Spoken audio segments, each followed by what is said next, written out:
एक गांव में जग्गू, कालिया और गोपी नाम के 3 बिगड़ैल आवारा युवक रहा करते थे। वो तीनों गांव में बनी हुई चाय की दुकान पर बैठे हुए चाय पी रहे थे। ओ भाई ओ, सुबह से मेरा 7वां कप चाय का हो गया। साला फील ही नहीं आ रहा चाय पीने का आज।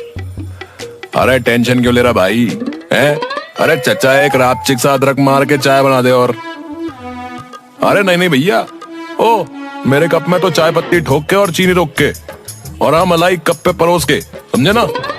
तभी चाय वाला गुस्से से उन तीनों से बोला, तीनों के तीनों यहाँ से तीतर हो जाओ, बता रहा हूँ। हाँ, सुबह से तीनों ने मिलकर 20 कप चाय पी लिए और पैसे का नाम तक नहीं दिख रहा। तुम तीनों आपस में मिलकर 300 का काम भी नहीं करते, मगर खर्च तुम्हारे टाटा बिरला से भी ज्यादा है। हाँ अबे मुंह बंद कर बे। अबे मेहनत भी करते हैं हम तीनों, समझा? कौन सी मेहनत है? कहाँ की मेहनत?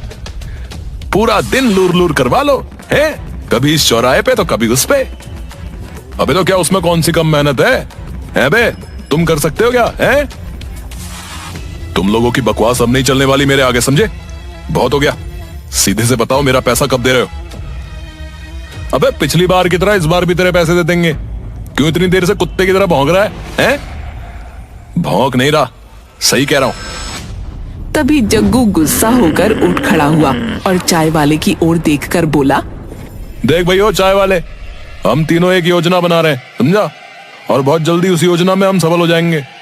उसके बाद तुझे अंदाजा भी नहीं है कि हम तीनों कितने अमीर हो जाएंगे।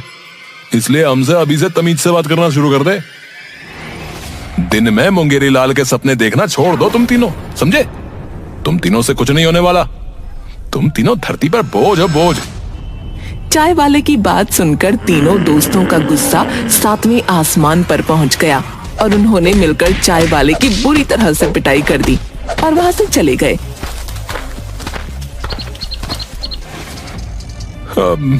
ये अजीब दादागिरी है। एक तो मेरे पैसे भी नहीं दे रहे, ऊपर से मार कर और चले गए। मैं चुप नहीं बैठूंगा, मुखिया जी से इन तीनों की शिकायत जरूर करूंगा। वो तीनों मुखिया के खेत में जाकर बैठ गए। अरे जग्गू, वैसे हम तीनों कौन सी योजना बना रहे थे? तुमने तो बताया नहीं हमें। अरे मैं उसी योजना की बात कर रहा था जिसके बारे में कल हम तीनों ने आपस में मिलकर चर्चा की थी। अच्छा समझ गया। तू उस योजना की बात कर रहा है जिस योजना के तहत हम तीनों में से कोई एक जो है गांव के मुखिया की बेटी झुमरी को अपने प्यार के झांसे में लेगा और उससे शादी कर लेगा, सही कहा ना? और शादी के बाद वो भी मुखिया की सारी संपत्ति का मालिक हो जाएगा और फिर हम दोनों दोस्त भी उसके घर पर ही पड़े रहेंगे। अरे वाह, वो सब तो ठीक है, लेकिन मुखिया की बेटी झुमरी तो हम तीनों को घास तक नहीं डालती। याद है जग्गू, और पिछली बार तूने उसको आई लव यू बोल दिया था और उसके बाद फिर मुखिया अपने आदमियों को लेकर तेरे घर पर पहुंच गया था और लकड़ियों से तेरे शरीर को तोड़ दिया था। हाँ, मुझे याद आ गया। उस वक्त जग्गू की चीखें जो है पूरे गांव में गूंज रही थी। सारा गांव इस पर हंस रहा था। गोपी और कालिया की बात सुनकर जग्गू गुस्सा हो गया। अरे हाँ हो, अब ज्यादा भावनाओं में बहने की जरूरत नहीं है, समझा? कम से कम मैंने हिम्मत तो की थी भैया। तुम दोनों निकम्मे तो इतनी हिम्मत भी नहीं कर पाए थे। हाँ भैया हाँ, बड़ी बहादुरी का काम किया था उन्हें। लकड़ियों के निशान जो है अभी भी तेरे शरीर पर है। कालिया भाई, जग्गू भाई बताते नहीं है, इनका शरीर आज भी दुत्ता है।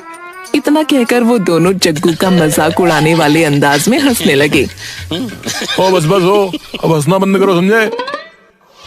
तुम तीनों धरती पर बोझ ही नहीं बल्कि कलंक की तरह हो। आपस में गहरे दोस्त होने के बावजूद भी एक दूसरे का मजाक उड़ाते हो। उन तीनों ने देखा कि उनके सामने एक साधु खड़ा हुआ उन्हें गुस्से भरी नजरों से देख रहा था। अबे ओ, ये मेरे दोस्त हैं, ये मेरा मजाक उड़ाए या मुझे मारे पीटे? अबे तू कौन होता है हमें ज्ञान देने वाला? मूर्ख, तुझे बात करने की भी तमीज नहीं। तू जानता नहीं तू किससे बात कर रहा है। ओ हाँ भैया, जानते हैं, समझा? हम एक भिखारी से बात कर रहे हैं जो खुद तो भीख मांगकर अपना पेट भरता है और मुफ्त का ज्ञान पेलता है। अरे मैं कोई भिखारी नहीं बल्कि एक साधु हूं। एक ऐसा साधु जो किसी को भी चुटकियों में अपने मंत्रों की शक्ति से भस्म कर सकता है। अच्छा, अगर ऐसी बात है तो फिर हमें भस्म करके दिखा। अभी नहीं कर सकता, क्योंकि अभी दोपहर का समय है। मेरी शक्तियां रात में अधिक बलवान हो जाती हैं। अबे फिर तो तेरे मंत्र किसी काम के नहीं साधु। इसका मतलब तो यह है कि दिन में तुझे कोई भी घंटे की तरह बजा देगा और तू रात होने का इंतजार करता रहेगा बे, कि कब रात हो और कब तेरे मंत्र शक्तिशाली हो। इतना कहकर जग्गू और उसके दोनों दोस्त साधु का मजाक उड़ाने वाले अंदाज में हंसने लगे। तभी अचानक उन तीनों की आंखों के सामने वो साधु गायब हो गया।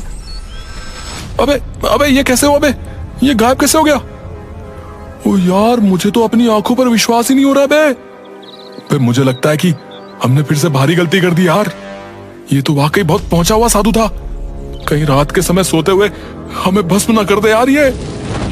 तभी उन तीनों के कानों में साधु के हंसने की आवाज टकराई। अचानक साधु उन सबके सामने आ गया। क्यों? हो गई ना तुम तीनों की सिट्टी पिट्टी गुम। वो तीनों दौड़ते हुए साधु के पैरों पर गिर गए। हमें माफ कर दो साधु जी, हमसे पहचानने में भूल हो गई। इसमें हमारी कोई गलती नहीं साधु महाराज। ये हमारी फूटी किस्मत का ही कमाल है कि हम जो है ना चाहते हुए भी उल्टे सीधे काम कर देते हैं। जग्गू भाई और कालिया भाई जो है बिल्कुल सही कह रहे हैं। साधु महाराज हमें क्षमा कर दो। बस बस, अब और ज्यादा नौटंकी करने की कोई आवश्यकता नहीं है। मैं एक मजाकिया साधु हूं। मैंने तुम तीनों की बात का बुरा नहीं माना। जाओ, मैंने तुम तीनों को माफ किया। ऐसे नहीं साधु महाराज, हम तीनों को भी गायब होने की ऐसी कोई शक्ति दे दो, तभी हम तीनों समझेंगे कि हमारे साधु महाराज ने जो है हमें क्षमा कर दिया है। जग्गू की बात सुनकर साधु जोर जोर से हंसते हुए बोला। तुम तीनों चतुर्मूर्ख हो। चतुर्मूर्ख? अबे ये किस तरह का शब्द है साधु महाराज? या तो चतुर हो सकता है या मूर्ख हो सकता है। हमारी भी कुछ समझ में नहीं आया साधु महाराज। आज मेरा मूड बहुत ज्यादा अच्छा है। चतुर्मूर्ख हो, इसलिए तुम्हें यह समझाने का समय नहीं है, लेकिन फिर भी तुम्हारे दोस्त ने जो शक्ति मांगी है वो शक्ति मैं तुम्हें देने के लिए तैयार हूं।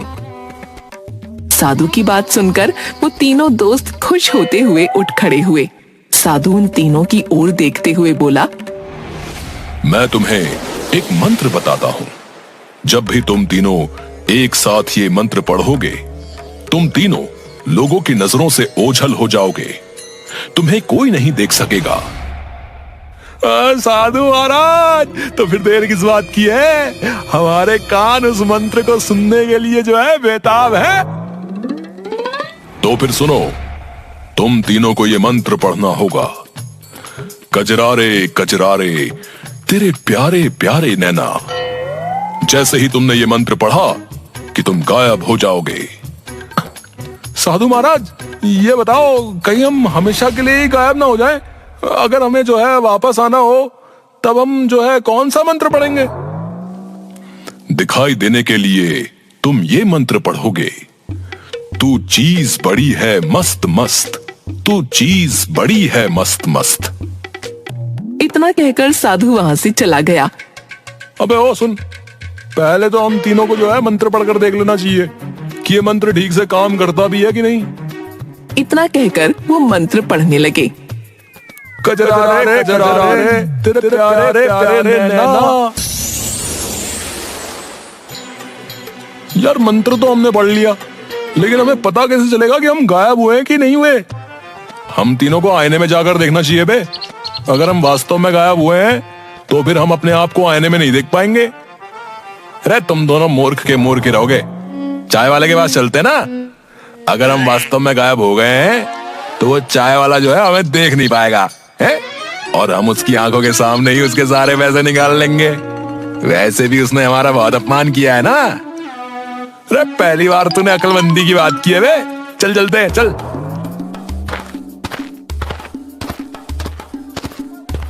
वो तीनों चाय वाले की दुकान पर चले गए और जाते ही उन्होंने चाय वाले की गुल्लक से सारे पैसे निकाल लिए।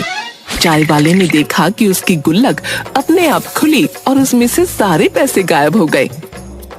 अरे अरे भैया, ये क्या हो गया? लगता है गांव में भूत प्रेत आ गए हैं। मेरी गुल्लक अपने आप खुल गई और पैसे गायब हो गए। अरे अरे मैं तो लुट गया भैया। अरे मैं बर्बाद हो गया। वो तीनों फिर मुखिया के खेत में आ गए और दिखाई देने वाला मंत्र पढ़ने लगे। तू चीज बड़ी है मस्त मस्त, तू चीज बड़ी है मस्त मस्त रे।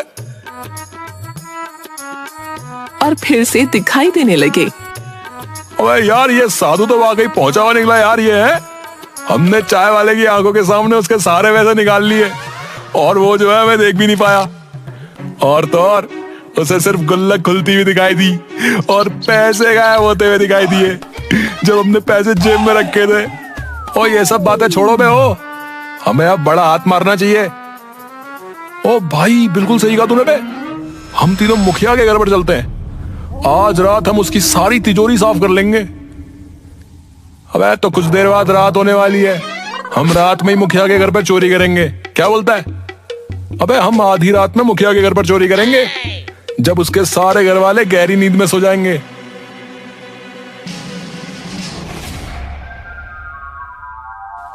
वो तीनों आधी रात का इंतजार करने लगे। आधी रात के बाद वो तीनों मुखिया के घर के बाहर खड़े हो गए। उन तीनों ने एक साथ मंत्र पढ़ना शुरू कर दिया। कजरारे कजरारे तेरे प्यारे प्यारे नैना।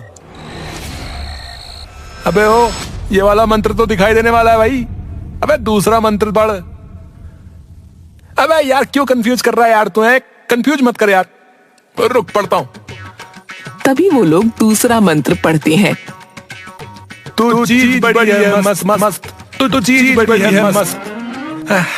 अब सही लग रहा है। चलो चलो अंदर माल हमारा जो है वेट कर रहा है। मंत्र पढ़कर वो तीनों घर के अंदर चले गए। मुखिया और उसकी पत्नी सो रहे थे और दूसरे कमरे में उसकी पुत्री झुमरी सो रही थी। तुम दोनों जाकर जो है मुखिया की तिजोरी खोलने की कोशिश करो, मैं अभी आता हूँ। अबे ओ आशिक की फिल्म के पिटे हुए आशिक, मुझे पता है तू कहाँ जा रहा है। अभी हम तीनों जो है ना चोरी करने आए, समझा? चोरी पर ध्यान दे। हाँ जग्गू, अभी ज्यादा हीरोगिरी करने की जरूरत नहीं है। अबे तुम दोनों क्यों चिंता कर रहे हो बे? है बे? वैसे भी हम तीनों दिखाई तो दे नहीं रहे, तो फिर किस बात का डर है? अब मेरा दिमाग खराब मत करो। चलो जाओ तुम दोनों तिजोरी खोलो, मैं अभी आ रहा हूँ, समझे? चलो। जग्गू की बात सुनकर कालिया और गोपी क्रोधित होते हुए तिजोरी के पास चले गए। जग्गू झुमरी के कमरे में चला गया और उसकी चारपाई पर बैठते हुए बोला, ओ झुमरी हो, तुम सोते हुए कितनी अच्छी लग रही हो। मैं तुमसे कितना प्रेम करता था, फिर भी तुमने मेरे साथ ऐसा क्यों किया है? लेकिन जो है मैंने तुम्हारी बात का बुरा नहीं माना। झुमरी, जब लकड़ियां मेरे शरीर पर टूट रही थी ना, उस समय मुझे दर्द नहीं, ऐसा महसूस हो रहा था जैसे कि मेरे शरीर पर कोई फूल फेंक रहा फूल। तभी अचानक झुमरी की आंख खुल गई। जग्गू मुस्कुराने लगा और अपने मन में बोला, लगता है मेरी आवाज सुनकर झुमरी की आंख खुल गई, लेकिन पगली जानती नहीं है कि मैं तो उसे दिखाई नहीं दूंगा। चलो ठीक है, अदृश्य होकर कम से कम मैं अपने दिल की बात तो कह पा रहा हूँ बे। तभी झुमरी क्रोधित होते हुए जग्गू की ओर देखकर बोली, तुम इतनी रात को मेरे कमरे में क्या कर रहे हो? तुम्हारी हिम्मत कैसे हुई मेरी चारपाई पर बैठने की? जग्गू को अपनी आंखों पर विश्वास नहीं हुआ। डार्लिंग, तो क्या मैं तुम्हें दिखाई दे रहा हूँ क्या? हाँ, बदसूरत सांड आवारा बेशरम पूछ रहा है क्या मैं तुम्हें दिखाई दे रहा हूँ कि नहीं? अरे तू जरूर यहाँ पर चोरी करने आया होगा। पिछली रात तेरे शरीर पर लकड़ियां तुड़वाई थी, इस बार तेरे शरीर पर अंडे तुड़वाऊंगी। इतना कहकर झुमरी जोर जोर से चीखने लगी, चोर चोर चोर। झुमरी की आवाज सुनकर मुखिया और उसकी पत्नी की आंखें खुल गईं। मुखिया ने देखा कि कालिया और गोपी तिजोरी से उसके पैसे निकाल रहे थे। कालिया और गोपी तो वैसे भी झुमरी की आवाज सुनकर डर गए थे। अच्छा, तो अब तुम तीनों की इतनी हिम्मत हो गई कि तुम दिन दहाड़े घर में घुसकर चोरी करने लगे। मुखिया जी, हम तो रात में चोरी करने आए हैं, दिन में कहाँ है? अबे मूर्ख, दिन दहाड़े और रात की बातें क्यों कर रहा है? अबे सवाल यह है कि हम सबको दिखाई दे रहे हैं बे। लगता है उस साधु ने हम दोनों को मूर्ख बना दिया है। उसके मंत्रों ने काम नहीं किया बे। तभी झुमरी कमरे से निकलती हुई मुखिया के पास आ गई। पिताजी, मेरे कमरे में जग्गू है। क्या? उस निकम्मे की हिम्मत कि वो अकेली लड़की के कमरे में चला गया। मुखिया अपने आदमियों को बुलाने लगा और कुछ ही देर में मुखिया के आदमी लाठी और डंडे लेकर वहां आ गए। अरे देखते क्या हो, हैं? इन तीनों की मार मार कर ऐसी हालत कर दो कि 6-7 महीने बिस्तर से उठ ही नहीं पाए। मारा सालों को। मुखिया का आदेश सुनकर सारे आदमियों ने उन तीनों की मार कर हालत बुरी कर दी। कुछ ही देर में तीनों बेहोश होकर गिर गए। अरे जाओ जाकर इन तीनों को मेरे खेतों में फेंक आओ। वैसे भी ये तीनों मेरे खेत में ही पड़े रहते हैं, मनहूस कहीं के।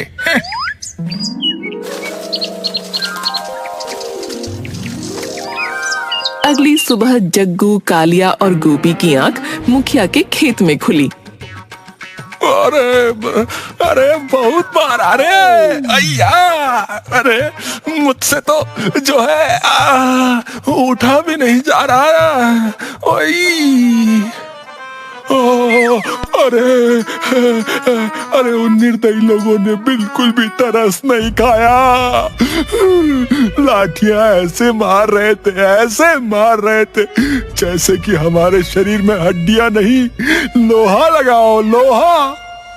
तभी वही साधु मुस्कुराता हुआ उनके पास आ गया। ये क्या साधु महाराज, तुमने हमें मूर्ख बना दिया है। अरे जो मंत्र काम ही नहीं करते थे तो फिर तुमने हमें ऐसे मंत्र क्यों बताए? मैंने तुमसे कहा था ना कि तुम तीनों चतुर्मूर्ख हो। अरे तुम लोगों ने गलत मंत्र पढ़ा होगा और कई बार मेरे स्वयं के मंत्र रात में काम नहीं करते, तो फिर तुम्हारे मंत्र रात में कैसे काम करेंगे?